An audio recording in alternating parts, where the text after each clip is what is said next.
Olá para você que acompanha o AU Online, esse é o nosso bate-papo, nosso podcast aqui do AU, onde a gente conversa com as personalidades, pessoas aqui de Erechim, da nossa região do Alto Uruguai, sobre os mais diversos assuntos. E hoje eu estou recebendo aqui nos estúdios do AU, para celebrar os 10 anos da nossa marca, o jornalista, escritor, advogado, pesquisador, Salus Locke, um parceiro de longa data, para falar um pouco da história dele e também contar histórias para a gente aqui. Bem-vindo, Salus. Obrigado pela oportunidade de estar aqui conosco hoje. Eu que agradeço, Leandro, em teu nome, ao Júlio, a todo mundo que está nos assistindo, o Fernando que está aqui com a gente. É uma satisfação. Cara, vamos começar a falar. Eu acho que quando a gente fala de Salus, quem conhece você sabe o tamanho da tua história, mas nos últimos anos tem se dedicado bastante a escrever livros, né? Quantos livros já são aí escritos? 6 lançados e mais 2 em confecção. O melhor livro que tu já escreveu foi esse do Holocausto, que a gente vai falar agora? Ele foi diferente sobre a perspectiva. É o teu preferido? Eu diria que sim, embora os outros trabalhos também tenham o valor que é um pouquinho diferente. Por que eu falo isso? O livro do Holocausto, além de ter sido o primeiro, ele retrata a vida de uma sobrevivente do Holocausto, mas de uma forma romanceada. Os demais foram livros que eu escrevi contratado por empresas, por instituições, para contar a história dessas instituições, entre os quais os 50 anos da Unimed Rio Grande do Sul, que foi comemorado agora em junho de 2022, o lançamento do livro foi em novembro. Os 50 anos da Unimed Erechim, foi comemorado em outubro de 2021. Os 50 anos da Associação de Criadores de Suínos do Rio Grande do Sul, comemorado também em novembro de 2022 e lançado no mesmo mês. Então veja, é diferente, mas tu contares a história de instituições dessa envergadura também é algo muito legal.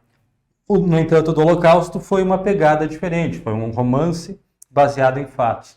Os demais foram histórias vividas por instituições e, obviamente, histórias construídas por pessoas que compuseram essas instituições. Falasse um pouco, então, dessa preparação dos teus livros, né? Quando que tu decidiu, assim, tem uma carreira como jornalista muito consolidada, mas eu sempre digo que o jornalista, para ele escrever um livro, ele tem que estar na fase máxima da vida dele como jornalista, porque é uma responsabilidade muito grande. Tu está contando histórias ali que vão ficar para gerações futuras o que você está escrevendo. Quando que chegou o momento que tu decidiu, não, eu vou escrever o meu primeiro livro? Veja, eu concordo, mas concordo em partes. A gente está sempre aprendendo, sabe, Leandro? Então, eu não sei se eu estou no máximo, no mínimo. A gente é esforçado, tu sabes. A gente já tive o prazer de trabalhar contigo. O que não falta nem para você, nem para mim, eu acredito, é vontade de trabalhar. E essa vontade vai abrindo portas, né? E aí surgiu o primeiro livro lá do Holocausto.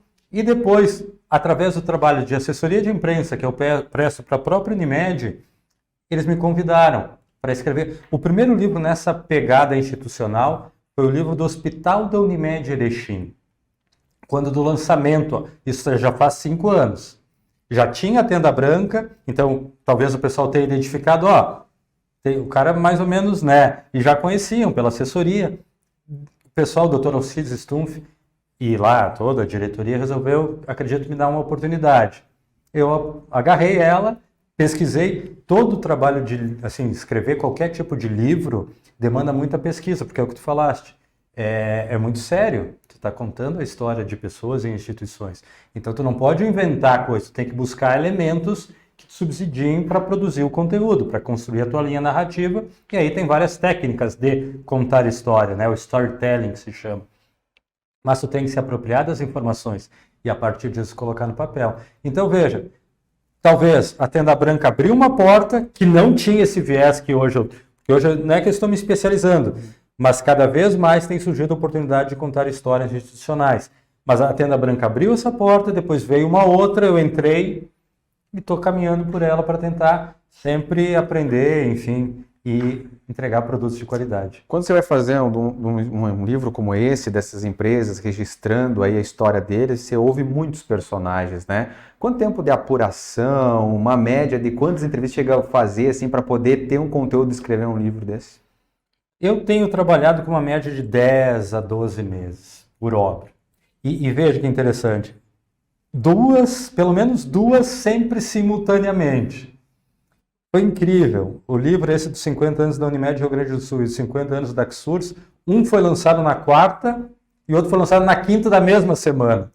Só que para te lançar que é depois de estar impresso, tudo, né? Tu tens que caminhar com ambos juntos. E aí, tu vai dividindo um pouco do teu esforço, até porque eu não faço só escrita de livros, né? Continuo escrevendo esporadicamente coluna no jornal, tenho mais 4, 5 serviços de assessoria de imprensa que demandam também uma atenção especial no dia a dia. Então, 10 a 12 meses. E aí, a gente depende, o número de entrevistas varia conforme o projeto, né? Por exemplo, há 50 anos, quem fundou instituições há 50 anos, nem todos estão vivos, pelo contrário. Boa parte a gente infelizmente não encontra mais.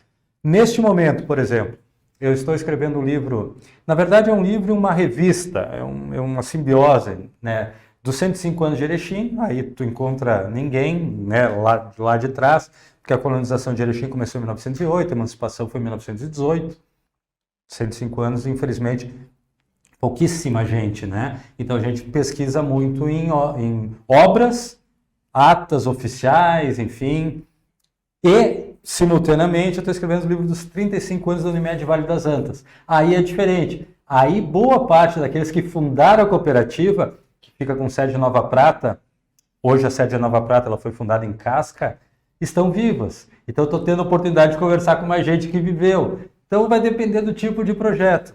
E o caminhar da obra, menos de 10 meses, não é fácil fazer um livro. E voltar a falar de um livro de história, tem vontade de voltar a escrever como A Tenda Branca, que foi uma história que tu escutou e disse assim, não, essa merece um livro, essa história. Tem vontade de voltar a escrever esse segmento ainda? Sim, mas neste momento, em razão dos compromissos que eu já assumi, eu não vou me comprometer com nada enquanto eu não concluir. Até porque eu já estou negociando mais pelo menos um livro ali na frente, talvez para iniciar em março.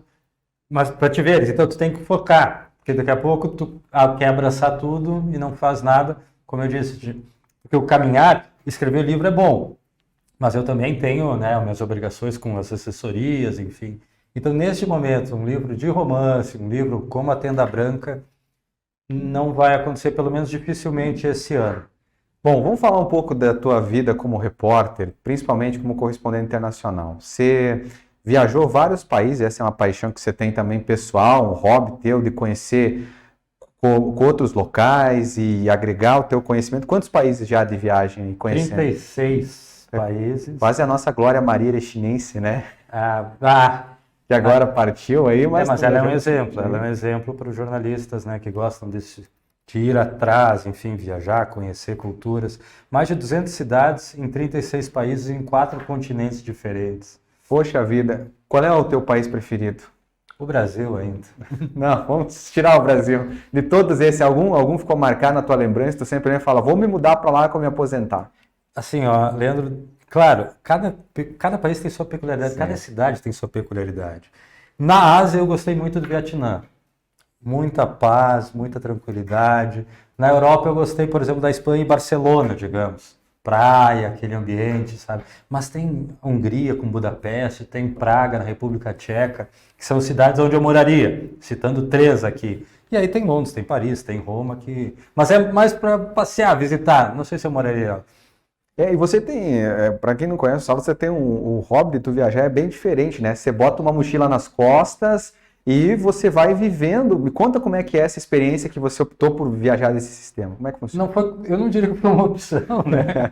Porque assim tu consegue viajar muito mais, com muito menos dinheiro, né? E quem me conhece sabe que eu sou um pouco econômico, né? Então foi um estilo de... Começou em 2010. 2009, 2010 eu fui para a Irlanda.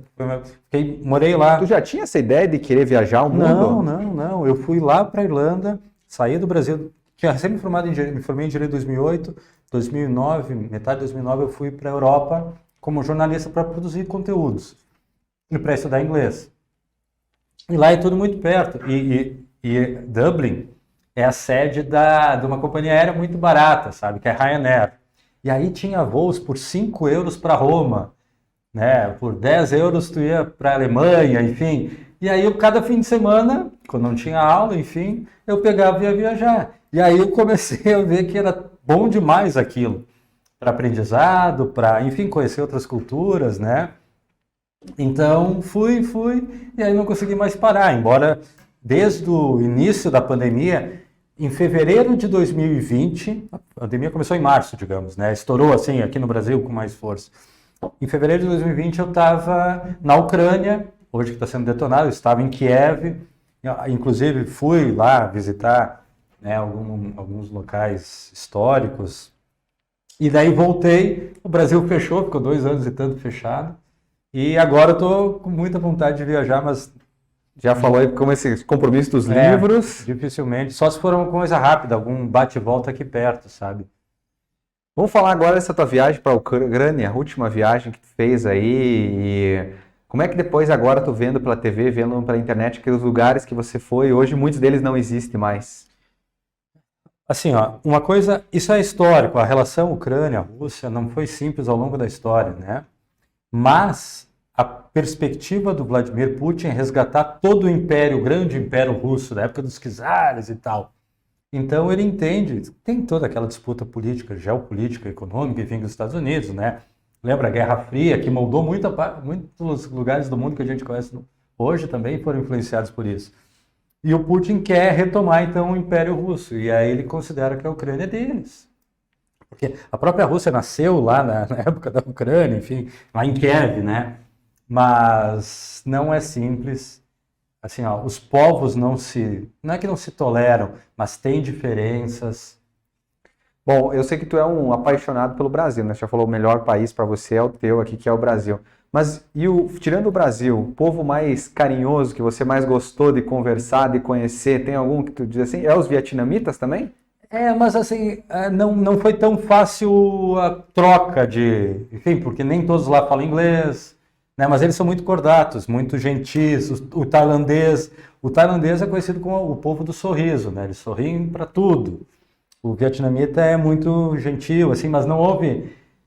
De troca, eu gostei dos espanhóis e dos canadenses, enquanto povo.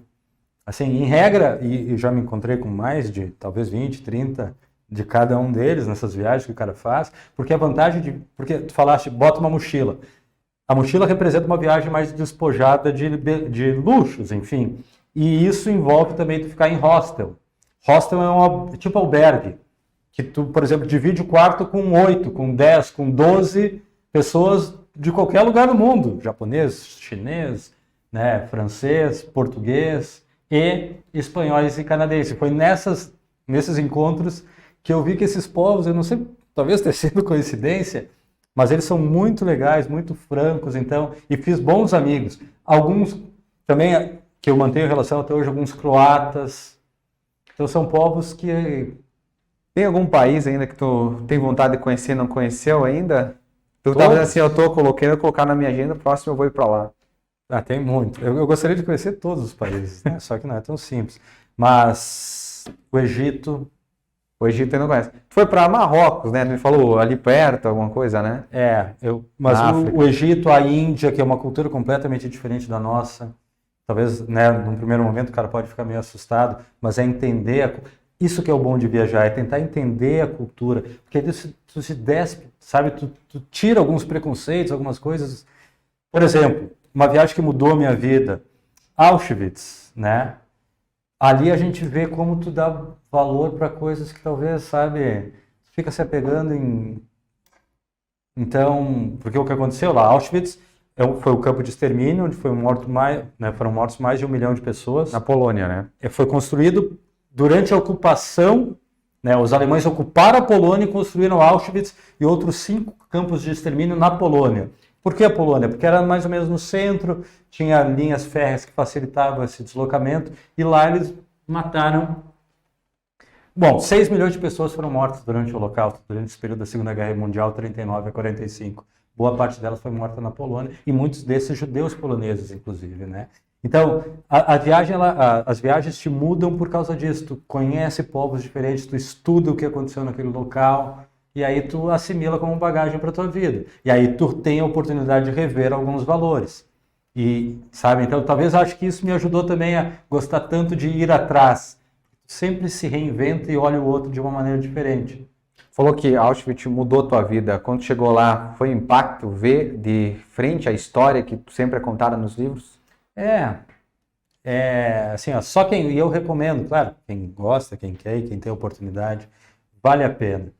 porque tu consegue identificar, por exemplo, como é a maldade humana, sabe? Até que ponto ela pode chegar. E a partir disso, tu tenta entender o que tu pode fazer, de que forma tu pode contribuir para evitar que coisas assim se repitam. Por exemplo, até hoje eu trabalho como assessor de imprensa do Museu do Holocausto de Curitiba. Embora não esteja tão simples, é a produção de conteúdos, enfim, até, né, eu já conversei com eles, quero ajudar mais, me peço, mas tá difícil, o pessoal tem sido muito generoso, enfim, tem demandado pouco. Aliás, a gente está discutindo a possibilidade de constituir um podcast do Museu do Holocausto, então para também, né, ter essa possibilidade de trazer pessoas e trocar ideias. Mas Auschwitz, sem dúvida, o impacto de estar lá, mas também de tentar entender o que tudo aquilo representou, sabe, Leandro? Cara, vamos continuar voltando das tuas viagens, vamos falar, teve algum momento difícil para você, que foi difícil de encarar em todas essas viagens? Eu acho que eu me contento com pouco, talvez, e me adapto muito fácil. Então eu não tive nenhum perrengue. Eu tive, por exemplo, tu falaste no Marrocos. Teve uma vez que tu me contou que tu foi assaltado, é essa que tu vai contar agora? Não, na verdade, no Marrocos, o que foi, eu não tenho cartão, né? O cara tem aqueles cartões de viagem. Aí eu botei na máquina, a máquina engoliu. Eu estava em Marrakech. E estava o meu dinheiro ali, claro, o cara sempre leva um troco no bolso, né? Mas o grosso está lá, até para não levar tudo no bolso, enfim. E aí a máquina engoliu e fiquei sem dinheiro. O que? Liguei para a empresa do cartão e tal, houve essa situação. Aí eles me disseram, não, no dia tal esteja em Girona, que é do ladinho de Barcelona, que o teu cartão vai estar lá. Então essa não houve um assalto, foi a máquina que, entre aspas, me assaltou. Nunca tive problema assim, mesmo ficando em roça, os caras, não é perigoso, é seguro, não sei o quê. Nunca me levaram uma caneta, tu entende? Então, como, né, para mim é muito tranquilo dormir assim, assado, pegar minha mochila e ir, foi bom. Isso é legal. Tem uma coisa que tu me contava sempre assim, que tu já achava mais vantagem comprar uma camiseta e usar ela do que, por exemplo, levar um monte de mala, ficar lavando e trocando. Aí quando ela acabava lá, tu deixava, trocava. Depende um pouco da característica da viagem. Isso se deu porque eu fiquei de 3 a 4 meses no Sudeste Asiático, né? E ali é quente, né?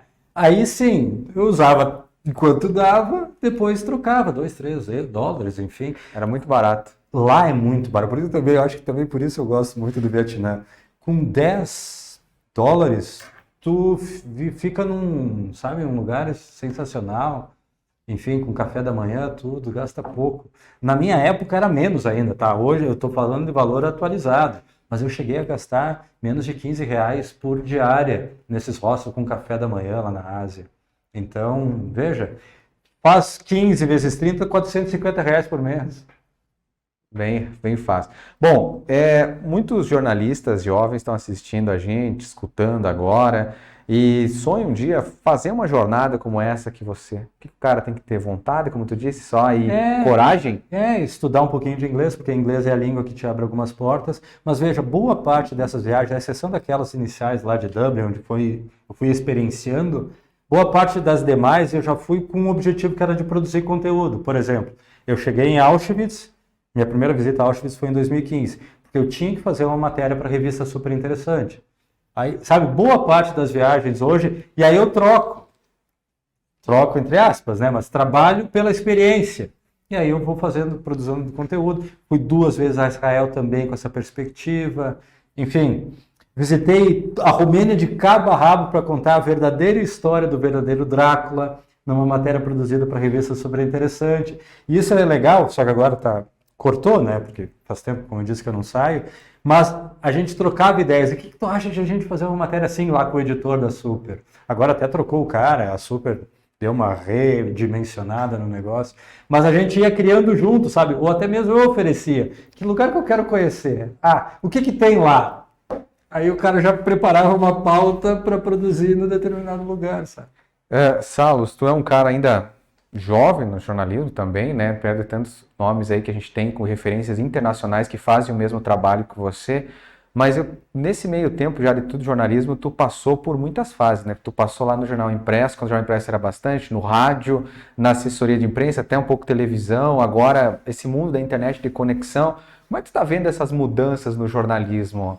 Que tu estava acompanhando tudo? Eu acredito que os jornais As empresas de comunicação que vão ficar serão aquelas que entregarão qualidade, credibilidade, enfim, que o eleitor, consumidor da notícia, seja via online, via podcast, via impresso, ele vai buscar, assim, vão sobreviver aqueles jornais que são, sob o meu ponto de vista, que tem credibilidade. Quem não tem credibilidade, até mesmo nesse mundo mais polarizado, sabe, vai ficar para trás, embora tenha um detalhe importante. Na verdade, tem dois. Mas o primeiro detalhe é que essa polarização, ela está fazendo surgir um negócio do jornal do pessoal da direita e o pessoal da esquerda. E aí tu consome aqui porque isso aqui me agrada. E aí o cara do outro lado consome aquilo.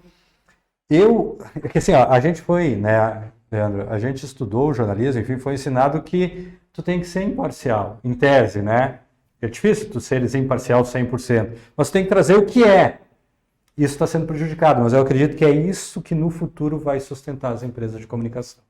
E o detalhe 2, e aí vem diretamente na nossa profissão do dia a dia. Tu já ouviste falar do GPT Chat? Essa é a minha pergunta próxima. Nós vamos ser substituídos? Hoje já há matéria... Bom, o GPT Chat já foi aprovado em cursos em universidades do mundo inteiro, dos Estados Unidos, as top, o cara já foi aprovado em MBA, enfim, e hoje já há, esses tempos, semana retrasada, um colunista da Folha de São Paulo escreveu, na verdade, o GPT Chat escreveu, ele é um aplicativo, enfim, tu usa, escreva isso. O computador, que é a inteligência artificial, que eu acho que é a bola da vez em 2023, escreveu um artigo melhor do que nós escreveríamos e talvez o que o cara escreveria, tu entende? Perfeito, parece um ser humano. Vai substituir, eu acho que vai substituir, assim, quem realiza tarefas que são repetitivas que o computador pode fazer. No entanto, ainda o computador não tem a sensibilidade que nós temos. Esse é um diferencial competitivo que a gente tem, mas a gente tem que ficar muito, muito atento, porque a evolução da inteligência artificial e outros elementos relacionados à tecnologia da informação vão avançar e eu não digo que nós somos insubstituíveis. Eu digo que o que a gente tem de diferencial é essa humanidade, enfim, mas que o futuro pode nos pegar alguma surpresa, especialmente quanto jornalistas. A gente viu agora, por exemplo, nas eleições, grupos grandes como a Globo, por exemplo, testaram a inteligência artificial escrevendo matérias, né? Durante a eleição, a pessoa já tinha lá a matéria escrita lá no site deles, quem que venceu, quantos votos na cidade, toda a inteligência artificial que escrevia. Então, essa é a minha questão, né? No futuro, seremos substituídos, né? Mas isso ele pega, ele tem como... Ele pega com algoritmos, né? Mas aí tu fazer uma leitura... Sabe, por exemplo, de Erechim, uma coisa é pegar os dados, reunir os dados e apresentar. Outra coisa é fazer uma leitura do porquê o Polis fez os 60 e tantos % dos votos, enfim, a votação que ele fez, por que o Lando ficou em segundo, por que o Depolis foi o terceiro e o outro lá foi o quarto. Sabe, o Lula Palhoça. A análise porque tu conhece as pessoas, daqui a pouco... Mas, eu digo, o computador pode evoluir para algo perto disso, tá? É isso que a gente vai ter que ficar de olho. Muito bem. Bom, nós estamos chegando ao final do nosso bate-papo, nossa conversa aqui. Tem sempre muito assunto, muita história. E fica o nosso convite para que tu volte aqui, principalmente para nós falar mais detalhes desses livros que tu vai lançar, os 105 anos de Erechim e tantos outros que tu escreve. Obrigado por tu conseguir um espaço na tua agenda. O AU fica lisonjeado de estar recebendo um jornalista como você aqui nesses 10 anos. Obrigado mesmo, Salvo. Eu que agradeço e parabéns pelos 10 anos, né? Tinha com um baita reforço, né? Teu, do Fernando, eu sei de outros colegas que também estão, né, encorpando. E a gente olha para trás e vê lá todo o trabalho do Júlio, de todas as pessoas que compuseram a equipe ao longo do tempo, né?